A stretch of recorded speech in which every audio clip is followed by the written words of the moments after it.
Welcome to episode number 15 of 718 Sports. We are back.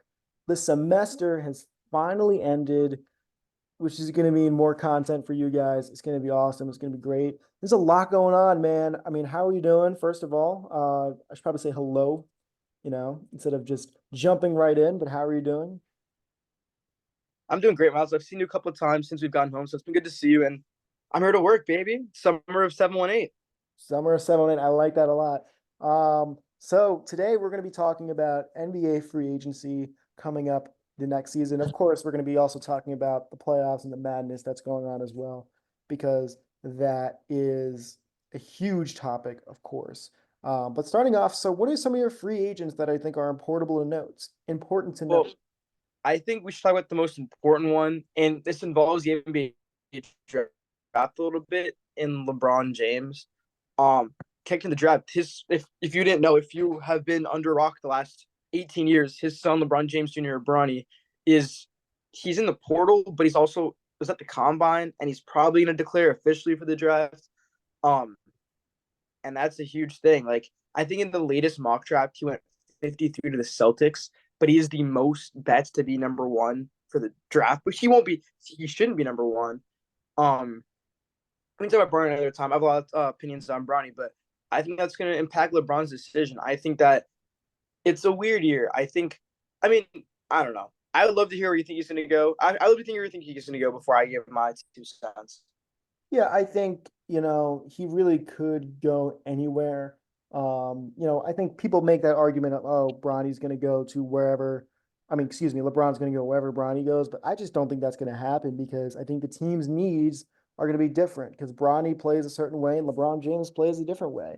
And let's say, the Celtics go out and do get, Bronny with their 53rd overall pick, as ESPN predicted. I don't really see the Celtics going out and getting LeBron James right there with them. I think there's no need for a player like LeBron James because you have guys like Tatum, Brown, Smart, not Smart, excuse me. Whoa, I'm living under a rock.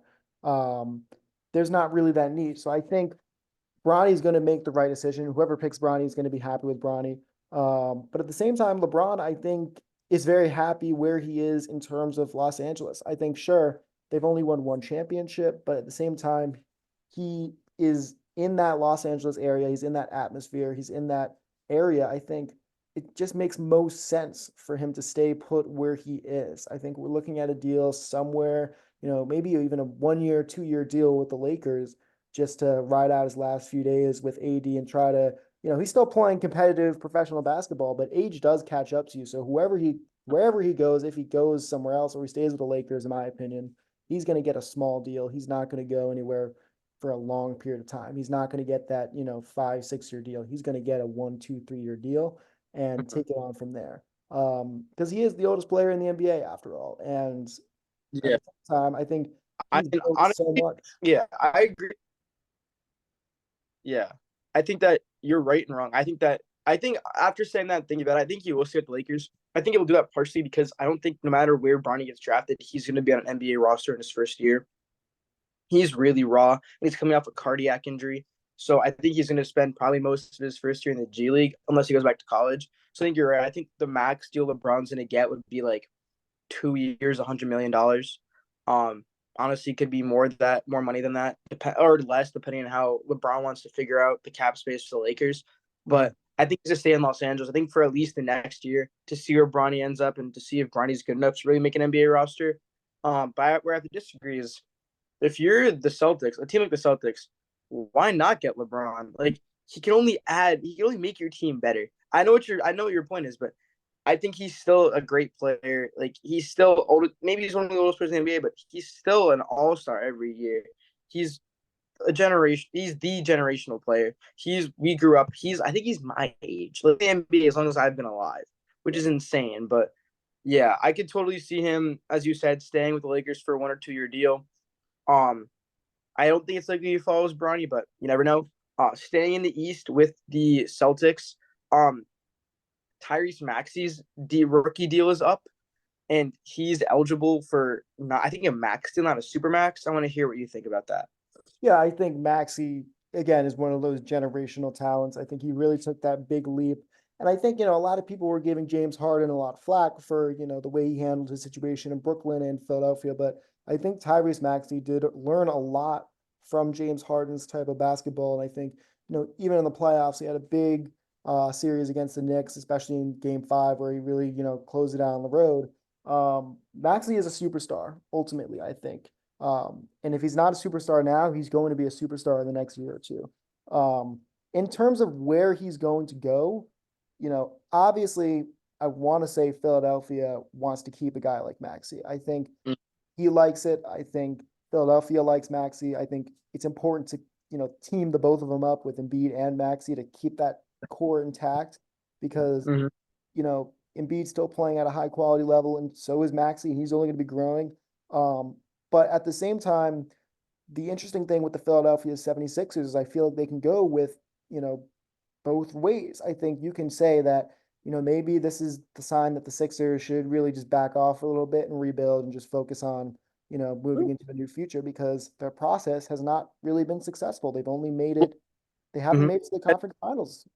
I ask a question for you, just off that point before I even give my take?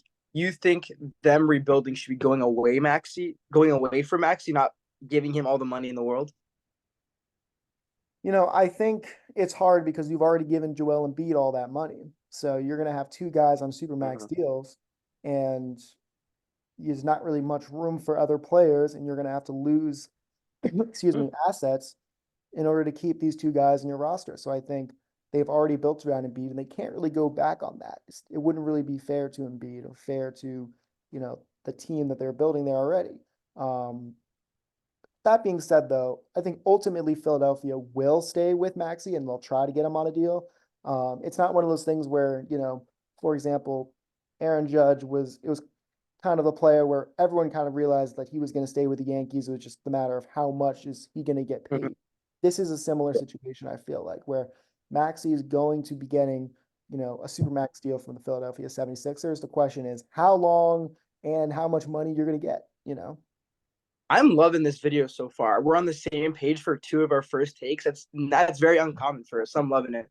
Um, I agree with you. I think if you're the 76ers, you sort of have to give him as much of a contract as he wants because you don't want to play against Maxi. As you said, he was great in the playoffs. He improved so much this year, and he was a MIP finalist for a reason. You know what I mean? Like as you say, he's going to be a superstar if he isn't one already. He's been one of their better draft picks in the recent decade. So I think if you're the 76ers, you got to give him money. The website I'm looking at right now is they're expecting a $207 million deal for a 5-year contract. I think that's perfect for him. That's $40 million a year. He'll probably have some. I don't know.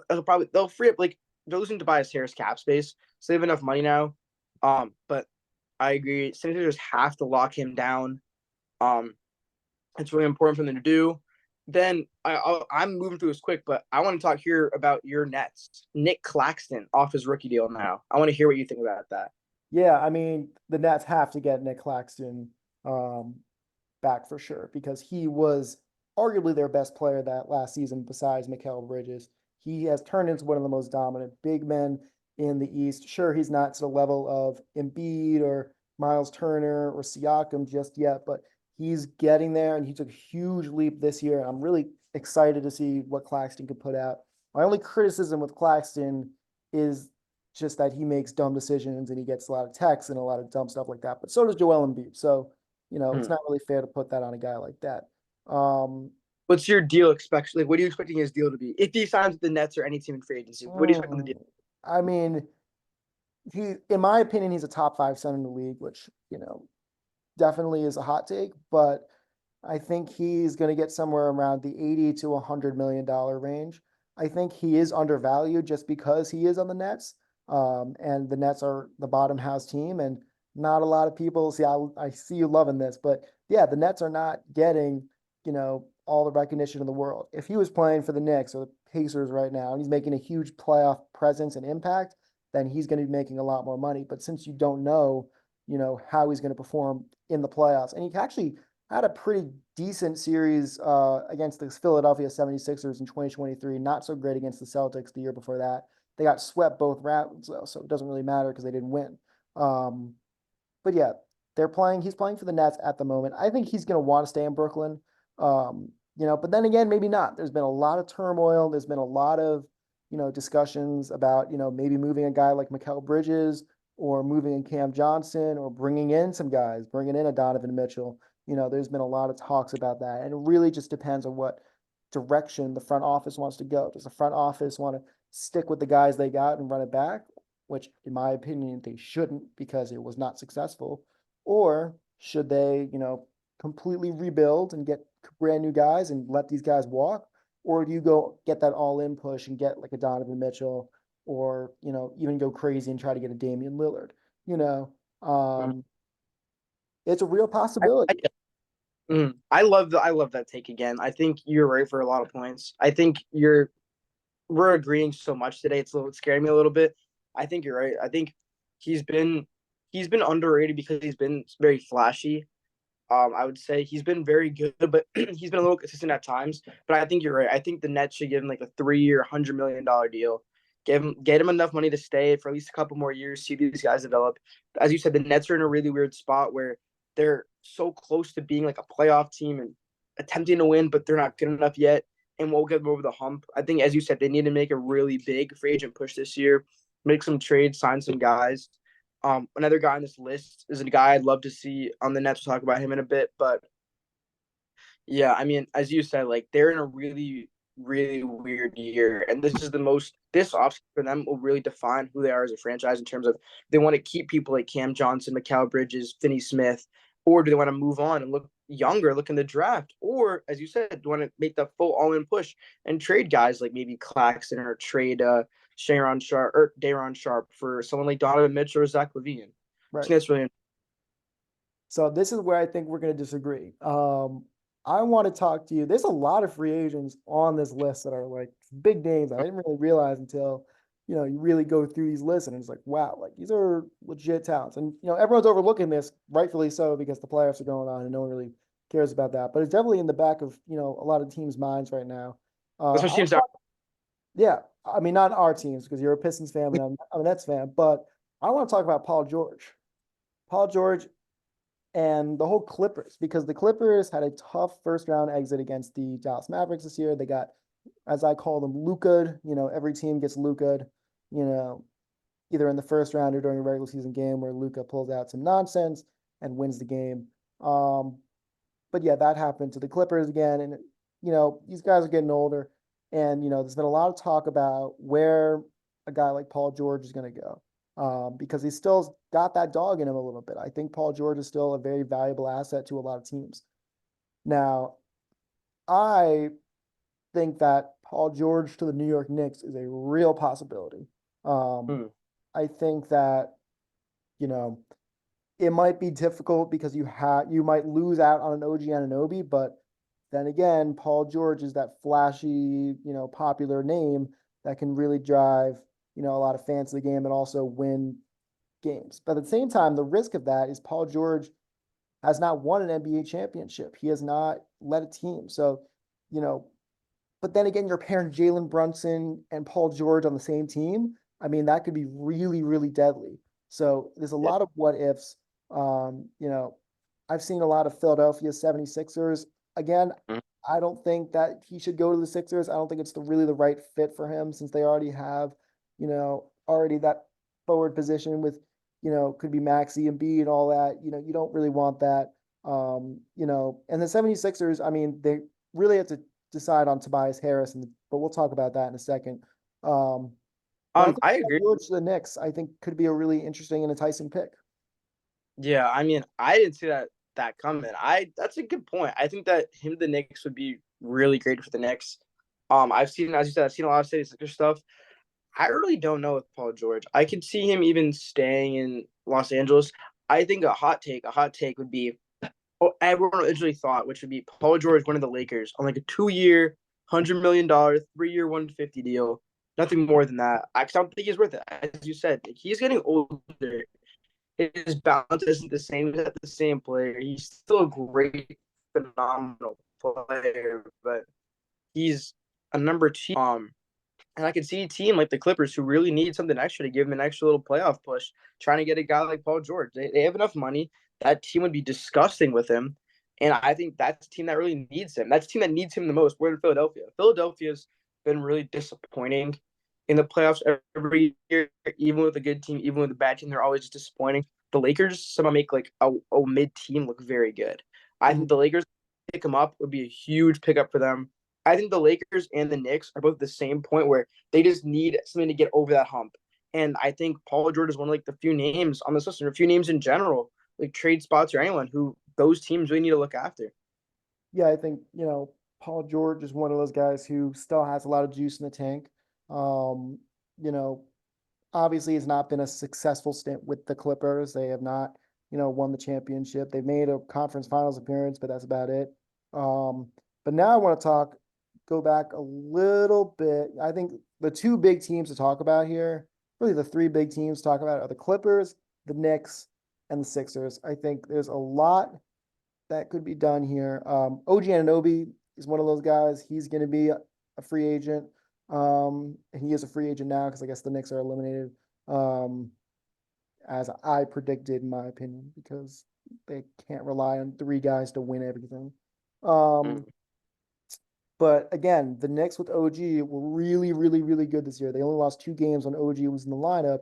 And I mean, the impact that he's had in New York has been insane. It's been one of the best trades, in my opinion, for the Knicks organization in a very long time. But again, this is the risk. They got a guy like OG Anunoby, and they made that playoff push, and they won a playoff series. They lost to the Pacers. They're a losing team. They failed their mission, and now they're in a spot where they could lose out on an OG Anunoby. Um, I personally think that he's going to stay as a New York Knick. But then again, if you keep OG, you might lose out on Paul George. But in my opinion, this is going to sound kind of controversial, but I think OG is a better player than Paul George in some cases. I think Paul Defensively, George sometimes, I would agree. yeah, I think Paul George like has that name recognition a little bit more, and it's like flashy. Whoa, Paul George! Remember Paul George in OKC and Indiana, and he's been really good in the Clippers. But OG has quietly made himself one of the most dominant forwards in the entire league. And the impact that he had specifically for the Knicks and Thibodeau's system was really profound and really important to look at. I mean, this is a guy that literally, carried the Knicks team, in my opinion. Everyone talks about Jalen Brunson, but if they don't have an OG Anunoby on their team as well, they don't win a lot of these games. And you saw that in the playoffs, and they definitely need their guy back. That being said, OG Anunoby definitely knows this. His agent knows this. Everyone on both parties knows that he's super valuable. Um, and the question is, how much money are you willing to give an OG Anunoby? Because he's not that flashy name. He's only had 2 or 3, in my opinion, solid seasons. But you remember, this guy's an NBA champion. This is a guy that, really, goes out and competes every single night and gets the job done. And ultimately, the only thing that is important to a lot of these teams are wins. And, the Knicks have the ticket sales, they have the revenue. They don't need that big star. They already have Jalen Brunson. They need OG back on their team. But the question is, again, how much are they willing to pay OG Anunoby? I think OG Anunoby could be asking for something around 5 years, $200 million. I think that could be a respectable price. But then again, you know, if Paul George comes knocking on your door, if you're the GM of the Knicks, how are you going to act? How are you going to, respond? You're going to have to pick and choose a little bit. Tobias Harris, another one of those players who could make an immediate impact and get it at like a lower price than OG Anunoby. So, I mean, there's a lot going on with the Knicks. And I think, you know, he really carried a lot of team on his back, and he carried a lot of the pride of New York on his back. I think under the bright lights, he came in and he did the job he needed to do. And ultimately he wasn't successful, but it wasn't really his fault because he just had a bad hamstring and he, hurt himself. Yeah, I mean, I think you made a lot of good points. I think that the Knicks really need OG Anunoby to come back. I don't think he will. My hot take for this episode is that OG Anunoby is going to be on the Miami Heat next year. I think that Wow. really, Okay. I think the Heat really need him. They have the money to afford a contract like his. They don't. I think they only have Jimmy Butler's supermax. I think they gave Bam Adebayo a max deal, so they have the money to afford him. We know that team really builds in the draft. I think him and Donovan Mitchell are huge targets for them this offseason, and huge targets because they really need them to make a playoff push. The Knicks, as you said, the Knicks really, really need OG Anunoby to stay. He was huge for that team, huge for the city, and with them in the playoffs, it made a big difference against an Indiana Pacers team we're going to talk about in a minute. But um, having OG there, probably the best 3-and-D forward in the game right now, who's still young. As an NBA champion, he's been there before, but he's going to be an underrated, sought-after player this year because of how important he is on the court. And a team like Miami, a team like the Knicks, really need him. And like I said, the Knicks are in a really weird spot now where they're going to have a lot of interesting players, but picking and choosing is going to get really complicated and really messy. A team like the Heat, who just has their targets they're going to go after him with all they have, is I think a favorite to get him right now. I think that his agent knows he wants money. I think they're going to give him, like as you said, like 4-year, maybe 200 million or 4-year 180. Give him a decent amount of money, keep him there for a while, and keep a defensive two-man punch of him and Bam Adebayo in Miami. Then you have Tyler Hero, Duncan Robinson, so Jamie Jaquez Jr., Jimmy Butler. I love Miami. I don't know why. I just love Miami. But if they get OG Anunoby, it's going to be scary for the East. And then your love for Miami, Mhm. though, has already taken you down a path. You said they're going to win the championship. uh, Hold on, we're not talking about this. hold on. My concern for Miami though is my question to you is, listen, I mean, they already have Jimmy Butler, great forward, and they already got Bam. So why do they need another player like OG Anunoby? The thing they need is that starting point guard. They need to get like, Because sorry, before you say this, I thought the Rudy Gobert trade to Minnesota was horrible. It made no sense at all. But if we've seen, that trade was phenomenal. Having 2 7-footers, one who can shoot and one who's defensive player of the year, is like phenomenal. Having a guy like OG Anunoby might slow the offense down a little bit, but your defense will be so good where you've if they get a point guard in either the draft or in free agency, because there's a few point guards in free agency in trade targets this year. That'll be a big deal for them. Having a guy like OG Anunoby really changes the way your team moves and is formatted. And Eric Spoelstra can work with that. He's a great coach. So it only benefits Miami to get a guy like that. wow, that's quite a take. I didn't really see that coming. I can see where your argument is. I don't think it's going to happen, but I do like the creativity to that. Now, I, I want to talk Pascal Siakam. let's talk Pascal Siakam, man. Yeah. Obviously, there's still a lot to be determined. As of this recording, the Pacers are down 0-2 to the Celtics. In my opinion, I think the Pacers are going to be out in the Eastern Conference Finals. I don't know if they're going to come back. Sure, maybe the Knicks, but I don't know about the Celtics if they're going to come back down 0-2.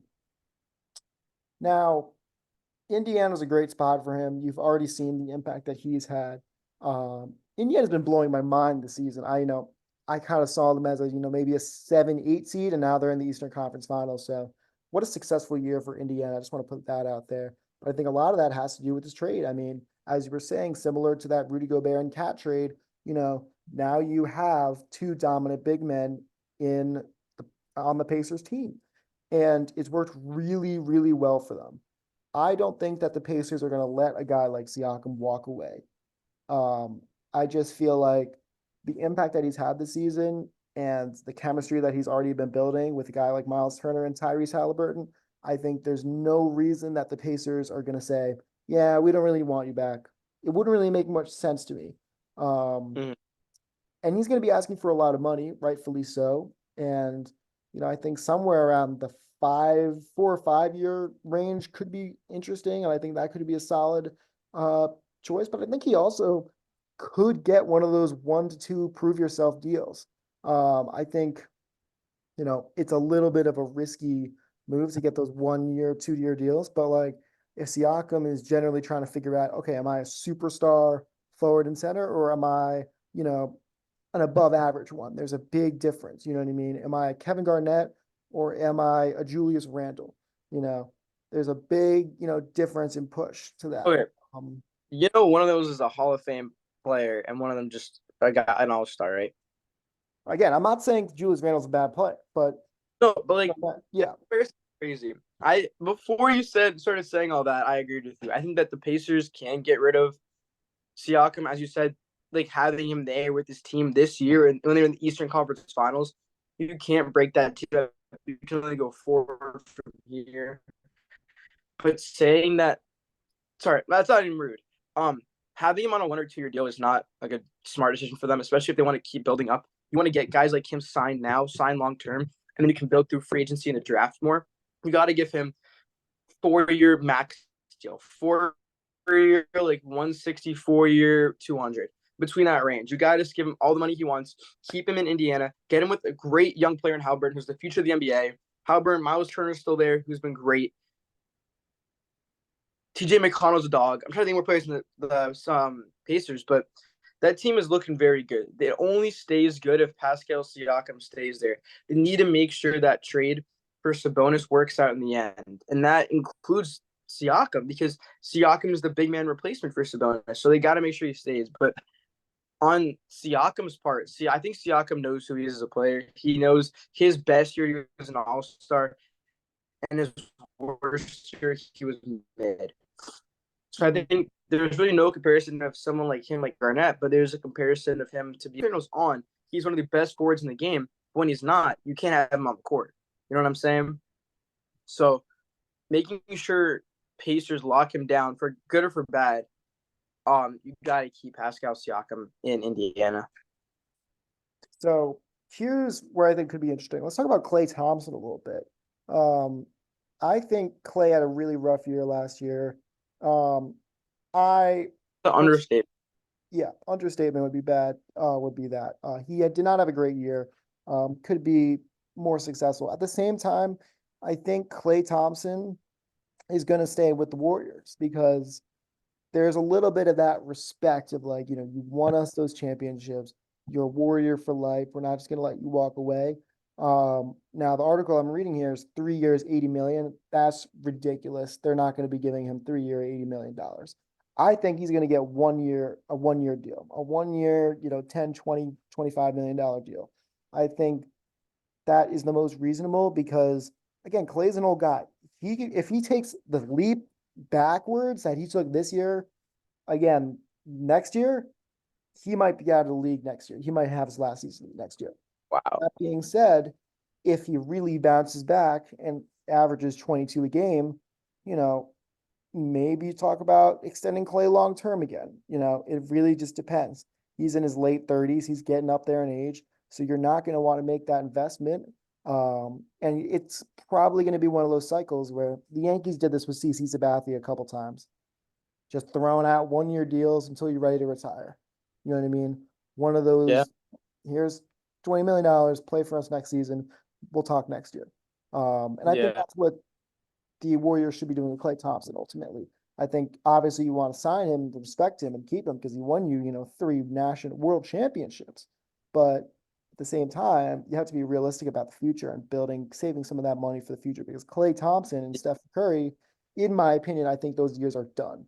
To add on quick, like Klay Thompson isn't the future of the Warriors. I think you put that really nicely. Like he's not the future of the Warriors. His year last year was so bad. I think you're completely right, but I think the deal like that won't happen because the Warriors, like he's either going to get less money than you said or more money. I don't think he's going to get the 3 year, $80 million this website saying. I think he's probably going to realistically get 2 years, 40 million max, probably closer to 30. He's not even worth that money in my opinion. Like he's getting that money for being Klay Thompson, not for the year he just had, which is sad to say because I love Klay Thompson growing up, but I think he made a very good point. Like the years with him and Steph are over. They need to start prioritizing the young guys. They brought Poole up amazingly. They have Kuminga now, but they didn't get past the first game of the play-in. So they have a lot of ground to make up. And you can't really do that with Klay Thompson. You have to. I think the Warriors should be prioritizing other players versus Klay because I can't see Klay going to a team besides like the Pistons, the Jazz, teams that like need like older veterans to like maneuver a young team like that besides the Warriors. So I think you're right. I think the years have gone by for him and Steph, and he just needs to like as you said, CC Sabathia, like 1 or 2 year deal, roll him out, and then just see what happens. If he gets a breakout year, sign him to a longer deal. But he's getting old. This year's a lot of older players for the free agency. Absolutely. We only have about 7 minutes to go, but let's talk about James Harden, one of the most controversial players in the league. never got that world championship. Still has got a little bit of juice in the tank, but again, James Harden has that ego of I am the best basketball player. I'm going to get what I want. But I think superstar teams are moving away from James Harden, and they're realizing that, James Harden ultimately isn't going to win them a championship. The Sixers tried it, the Nets tried it, the Clippers tried it. It's not working. I think there's a real shot of James Harden staying with the Clippers just because, the familiarity and, the respect of having a guy back like that. There's no real reason to get rid of James Harden. That being said, it really depends on what James Harden wants and what he wants to do with his career. Does he want to, really chase the big bucks, or does he want to stay with the Clippers? He could stay with the Clippers, make, 20, $30 million a year on a 1 or 2 year deal and take it from there. Or does he want to go to a team that may not be as good and, get a little more money? It's going to be a lot. Toronto Raptors could be a team. Hmm. Maybe you go and get James Harden on a 5 year nonsense deal. He's just at a 5-year deal. Yeah, get him on a 5 year deal with the Raptors, see what happens. It could be one of those signings. I think James Harden, it could be one of those signings where a lot of teams that are in the doghouse really reach and, put a lot of money into it. I'm going to give you another few examples, not basketball related, but baseball related, because that's how me and you talk. Chris Bryant, Javier Baez, those guys like that who have their careers dwindling, but these teams that really are desperate for that superstar talent are really going to go out and get it and spend a lot of money. And this all too well because Javier Baez. Wow. I just can't. Sorry, I'm sorry for interrupting, but you're going to compare Javier Baez's first half of his career to James Harden right now. Correct. That's an insane. Sorry for interrupting you. I think a lot this year. I'm sorry. That I think Javi Baez, when he left the Cubs, was a much better player than James Harden is now. James Harden went from a superstar to a role player. I think that he's not going to get anything more than a 2-year deal because, as we've seen, he's asked for trades from like his last 4 teams. No team is really going to commit to him like that. The Clippers, the only team I think will commit to maybe giving him like $30 million in a 2-year deal, keep it like $15 million, and they sort of need it. They need him there. Him and Russ were good together, but the Javi Baez slander. I mean, it's deserving, but Chris Bryant's more realistic. But Chris Bryant was needed to be a team, but like he was brought into Colorado to build that team. What James Harden is now is a guy who's gonna have to come in to a system, learn that system, and just play well with it. He's gonna have to be a trust the process type of guy where who's like Chris Middleton. Chris Middleton came into Milwaukee, learned the system, became an all-star through that. And that's what James Harden's ceiling is now. He can't be that super. So he really just has to be a high-level role player. And he didn't do that with the Nets. Didn't do that with the 76ers. He did a little 76ers, but Clippers didn't do enough because they didn't win anything. So if the Clippers lose Paul George, I think they're going to lose James Harden because there's no point in keeping him on a team that can't compete. But I think you got to just get him, give Harden the money. Yeah. And then final player before we wrap up, let's talk about DeMar DeRozan.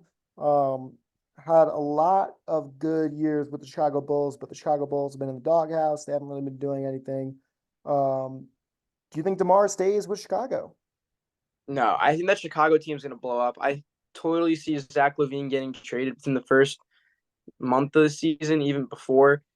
DeMar DeRozan's a weird one because I don't know where he's going to go. I think he did really well in San Antonio. He's my favorite Raptor of all time, so I got to love him there. I could definitely it's about the money. It's all about the money. I think a team like the Knicks could use and love a player like DeMar DeRozan, like a big 2 to 4 guy who has a great mid range shot. But then there's also teams like trying to think of teams, but I can see a team like Houston, a team like Detroit, like guys, they're going to go out of their way to try to get a guy like that. Yes, he's older. Yes, he's not as athletic and as mobile as he used to be, but he's still going to give you a calm, maybe 18 to 20 a night, which is huge in the NBA now. So prioritizing that and getting him. So I'm going to go crazy. I'm going to say DeMar DeRozan to the Pistons on a 3-year, $120 million deal. They're going to give him a lot of money. They're going to try to keep him there for the long term and build up with that team. That's my take. He would do great in that system. He'd do great with those young players. So I hope he goes there.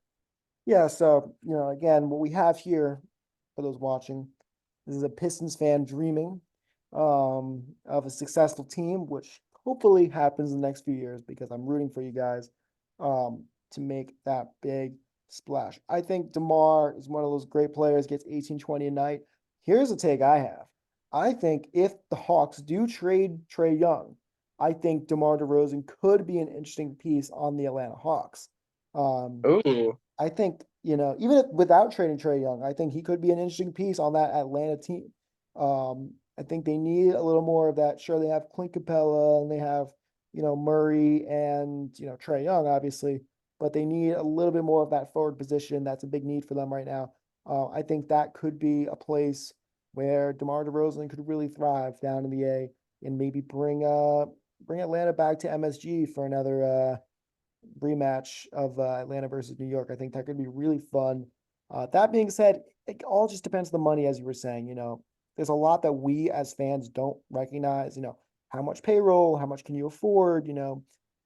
If we spend it on DeMar DeRozan, that means we don't spend it on other players like that. Do the yeah. Hawks really want to stay with their, team because they haven't really been successful other than that random 2021 run where they went to the Eastern Conference Finals?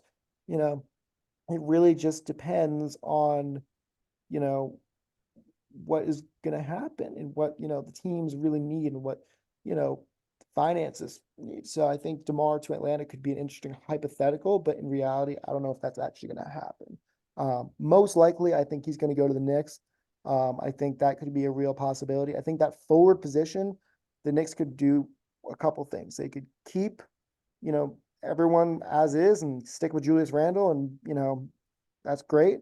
Or you could be talking about, trading Julius Randle, getting a guy like a Mikal Bridges, and then signing a DeMar DeRozan and just making that one of the craziest lineups in the league. Um, it's a real possibility. There's a lot to talk about. But is there any closing remarks before the end of this lovely episode? We've actually been agreeing a lot on a lot, like this has been kind of Yeah. surprising because normally we're pretty feisty. I'll leave it there for us. Exactly. Are you? I'm done. I like the way this episode went. I'm not going to argue with you anymore.